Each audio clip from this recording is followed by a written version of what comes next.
کہ چلو نوجوانوں کا تو کہیں نہ کہیں جو ہے نا ایک ایشو ہے، بایولوجیکل ایشو ہے جوانی میں، مطلب جوانی کے اندر جو ہے وہ غلطیاں بھی ہو جاتی ہیں، کوتاہیاں بھی ہو جاتی ہیں، اور تھوڑے ہارمونل چینجز بھی ہوتے ہیں، تو اس وجہ سے جو ہے نا وہ اٹریکٹ ہو رہے ہیں اپوزٹ جینڈر کی طرف.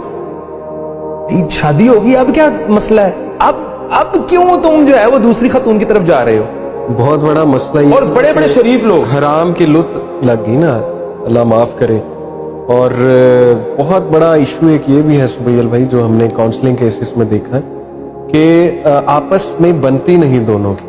مرد جو ہے وہ اپنے کاموں میں لگا رہتا ہے، عورت اپنے کاموں میں لگی رہتی ہے. تو جب ان کی فرینڈشپ اس طرح سے نہیں ہے، ان کا ریلیشن اس طرح سے نہیں ہے، تو عین ممکن ہے کہ عورت بھی اس چکر میں پڑ سکتی ہے. یعنی ظاہر ہے اب مرد اٹینشن نہیں دے رہا، صرف مرد نہیں، عورت بھی ہو، تو کوئی اور اگر آ کے میسنجر پہ یا واٹس ایپ پہ اٹینشن دے گا تو ڈیفینیٹلی وہ اٹریکٹ تو ہوگی. اسی طرح مرد کا حال ہے، مرد کو بھی جو ہے اٹینشن چاہیے، مرد کو اپریسیشن چاہیے وغیرہ وغیرہ، رسپیکٹ.